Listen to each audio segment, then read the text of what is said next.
Hi friends, స్ప్రౌట్స్ని ఇంట్లోనే చేసుకోవాలి అంటే ముందుగా మనకు కావాల్సిన గింజల్ని శుభ్రంగా కడుక్కొని ఒక 8 నుంచి 10 గంటల వరకు నానబెట్టుకోవాలి. ఇక్కడ నేను పెసలు బొబ్బర్లు తీసుకున్నాను. చక్కగా నానిపోయిన తర్వాత వాటిని మళ్ళీ కడిగి ఆ నీరంతా ఉంచేసి, ఇది స్ప్రౌట్ మేకర్ అనమాట. నా దగ్గర ఉంది. ఇది నేను ఆల్మోస్ట్ 10 years బ్యాక్ తీసుకున్నట్టున్నాను.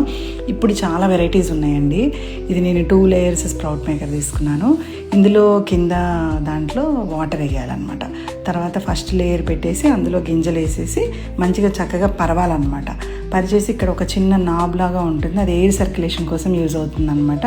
సో దాన్ని మాత్రం మనం డిస్టర్బ్ చేయకూడదు, దాన్ని కవర్ చేయకూడదు. అలాగే ఇంకొక లేయర్ ఉంటుంది, ఆ లేయర్ని పెట్టేసుకొని పెసలు వేసాను. అలా ఎన్ని లేయర్స్ ఉంటే అన్ని డిఫరెంట్ గింజలు వేసుకోవచ్చు. లేదంటే ఒకటే లేయర్లో కూడా మనం సగం కూడా డిఫరెంట్ గింజలు వేసుకోవచ్చు అనమాట. సో ఇది నేను ఇట్లా పెట్టేసి ఓవర్ నైట్ ఉంచేసి ఈరోజు మార్నింగ్ చూస్తే ఇట్లా వచ్చినాయి అనమాట మొలకలు. చూసారా, ఆల్మోస్ట్ ఒక 1/2 inch దాకా వచ్చింది మొలక. సో ఇలా అయినా తినొచ్చు. లేదు అని అంటే ఇంకొక రోజు ఉంచామంటే మనకి ఇంకా ఫుల్గా వస్తాయి అన్నమాట. పెసలు ఈజీగా వచ్చినాయి, బొబ్బర్లు కూడా చూడండి ఎంత చక్కగా వచ్చినాయో.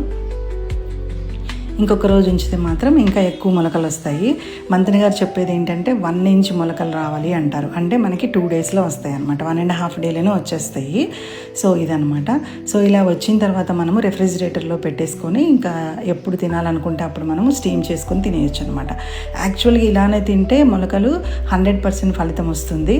బట్ స్టీమ్ చేసుకొని తింటే 50% ఫలితమే వస్తుంది అంటారు. కానీ ఇంకా మన బాడీ కండిషన్ బట్టి మనము తినొచ్చు అనమాట. ఇలాగే పచ్చిగా తినాలనుకుంటే సైడ్కి మనం ఖర్జూర ముక్కలు కానీ ఏదైనా యాపిల్ ముక్కలు, దానిమ్మ గింజలు అలా ఏమన్నా కలుపుకొని తింటే ఈజీగా తినేయచ్చు. చాలా టేస్ట్ చాలా బాగుంటుంది అనమాట.